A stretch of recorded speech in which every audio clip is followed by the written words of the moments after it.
পালাবো কেন? বাসায় কি ডাকাত পড়ছে নাকি? ডাকাত পড়ে না, আমার বান্ধবীরা বাসায় আসতেছে, তুমি তাড়াতাড়ি পালাও। তোমার বান্ধবীটা বাসায় আসতেছে, আমি পালাবো কেন? কারণ তুমি একটা আনস্মার্ট, তুমি একটা খ্যাত।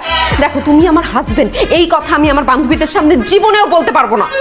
রাস্তাঘাটে শপিং মলে যেইখানে তোমাকে নিয়ে আমার আত্মীয় স্বজনদের সাথে দেখা হয়েছে, তারা কেউ বিশ্বাস করে না তুমি আমার হাজবেন্ড। তারা বিভিন্নভাবে আমাকে অপমান করছে। দেখো আমি আর অপমানিত হইতে চাই না, আমি আমার বান্ধবীদের কাছে ছোট হইতে পারবো না।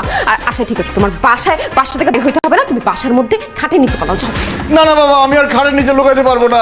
তোমার খালাতো ভাই আসছিল ওই দিন, আমাকে 1.5 ঘন্টা খাটের নিচে লুকায় রাখছিল, আমার কোমর ব্যথা হয়ে গেছে, আমি আর খাটের নিচে লুকাইতে পারবো না। চুপ, একদম চুপ, যেটা বলছিস সেটা করো প্লিজ।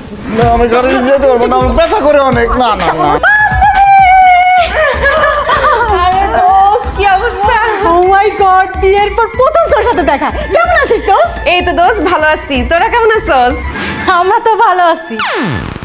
এ কি, এটা কে? রে কথা বলিস না কেন? এটা কে?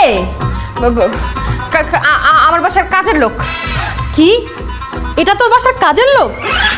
কিন্তু আমরা এসে যা দেখলাম তুই ওর সাথে হাত ধরে কি যেন করছিলি। দুলাভাই না থাকলে কি কাজের লোকের সাথে টাঙ্কি মারিস?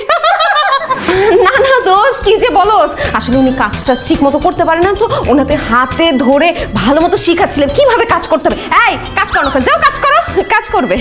কাজের ছেলে কাজ করতে যাবে না? সকাল সন্ধ্যা ঝাড়ু দিয়ে পিটাতে পারিস না? এই তোর চেহারা দেখে বেতন দিবে?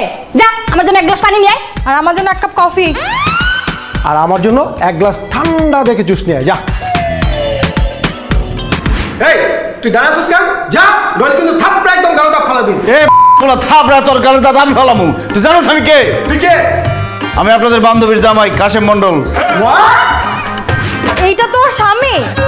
কি আনস্মার্ট খ্যাত! আমি তো ভেবেছিলাম সত্যি সত্যি এটা তোর বাসার কাজের লোক। তুই না খুব চাপা মারতি যে তুই এই দেশের সবচেয়ে সুন্দরী মেয়ে, আর তুই নাকি এই দেশের সবচেয়ে সুন্দর পোলারে বিয়ে করবি। আমার সাথে তুই ভাবের ঠেলে তো কথাই বলতি না, তুই নাকি আমার চেয়েও বেশি সুন্দরী। আমার থেকে বেশি সুন্দর হয়ে তো লাভ হয়েছে কি?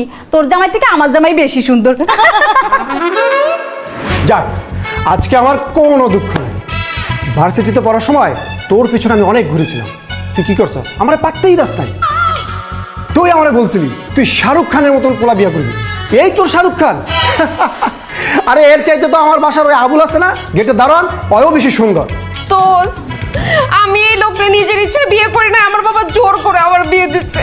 তোরা প্লিজ আমাকে আর অপমান করিস না, আমি এই অপমান নিতে পারতেছি না। কেন অপমান করব না? তুই যে আমাকে ভার্সিটিতে বুটকি বুটকি বলে অপমান করতি, তোর একদম উচিত শিক্ষা হয়েছে। একটা আনস্মার্ট খ্যাতের সাথে তোর বিয়ে হয়েছে। চুপ করেন।